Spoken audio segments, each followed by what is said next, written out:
Hello and welcome. HLB digital classes के YouTube channel पर सभी बच्चों का स्वागत है। और प्रैक्टिस सेट के सेशन के दौरान आज हम हाई स्कूल पे एक एप्लीकेशन लेकर के आए हैं जो बोर्ड एग्जाम की दृष्टि से बहुत ज़्यादा इम्पोर्टेंट है। ये एप्लीकेशन बोर्ड एग्जाम में 5 नंबर का पूछा जाता है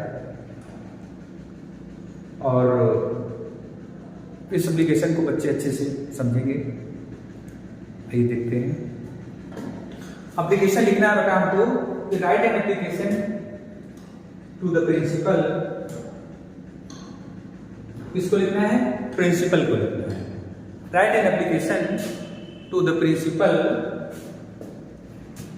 को, और मैटर मेरा क्या है कि चेंज योर सब्जेक्ट्स, यानी विषय परिवर्तन।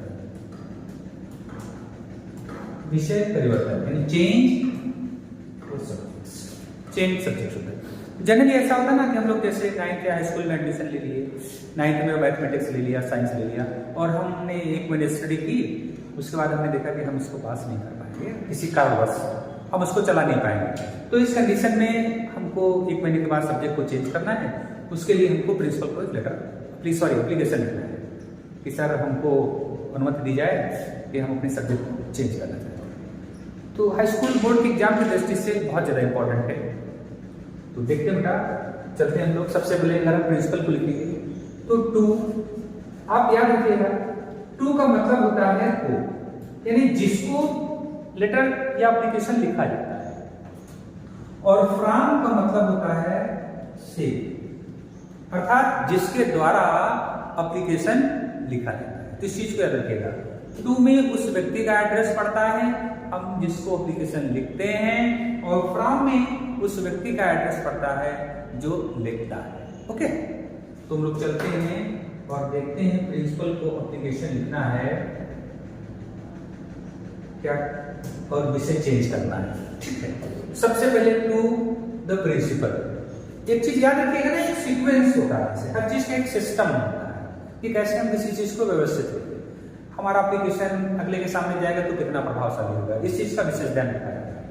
टू द प्रिंसिपल, जैसे हम अपने क्लासेस का अपनी कोचिंग के लिए लिख रहे हैं, HLB पब्लिक इंटर कॉलेज कोठी 12। माना कि हम लोग डेट यहां भी डाल सकते हैं।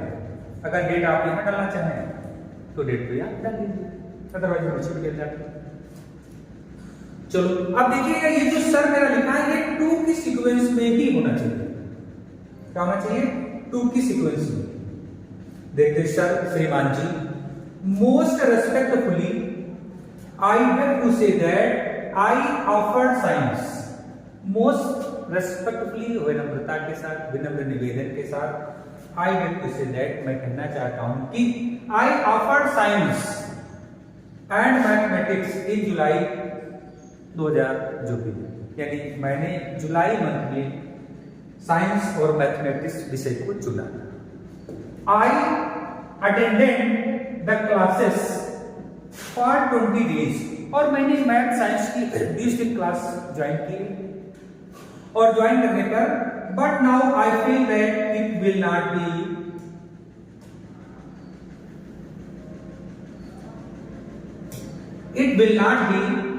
possible for me to pass with these subjects। 20 दिन कोचिंग क्लास करने के बाद मैंने ये फील किया कि हम इस सब्जेक्ट को पास नहीं कर पाए। इसलिए क्या किया? I therefore request, इसलिए मैंने रिक्वेस्ट की, you to allow दिस होता है अनुमति देना। I therefore request you to allow me to offer history and drawing।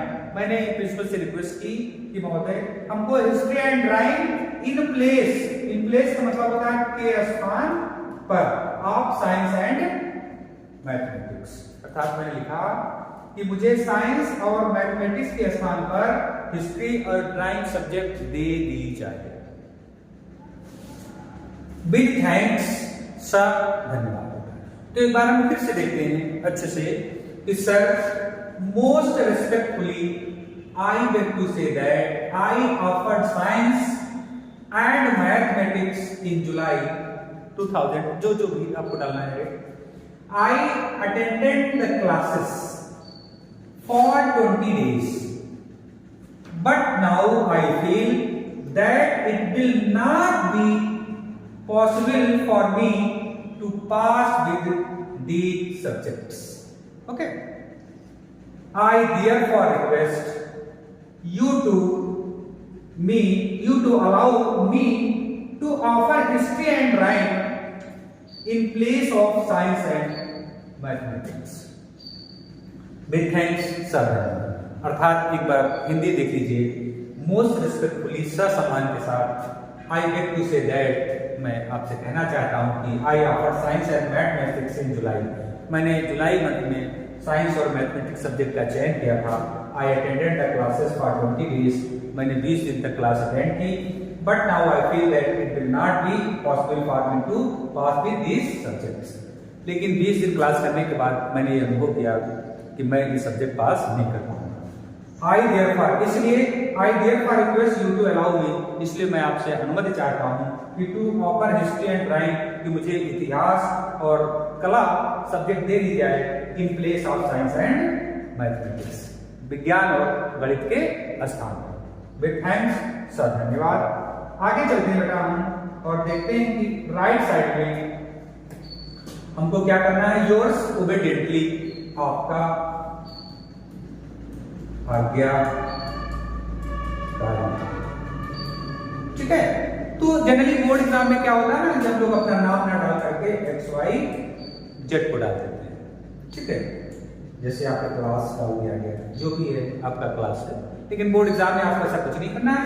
आप योर्स ओबीडिएंटली करके XYZ को डालना है। तो बच्चों, इस एप्लीकेशन को बहुत अच्छे से पढ़िएगा, बोर्ड एग्जाम की दृष्टि से बहुत ज्यादा इंपॉर्टेंट है। अगले वीडियो में हम आपको TC, ट्रांसफर सर्टिफिकेट निकालने के लिए एप्लीकेशन बताऊंगा, जो भी बोर्ड एग्जाम की दृष्टि से बहुत ही ज्यादा इंपॉर्टेंट है। तो बच्चों, इस एप्लीकेशन को अच्छे से आप पढ़िएगा, कॉपी पे अच्छे से नोट कर लीजिएगा और इसको याद कर लीजिएगा। Okay, thank you.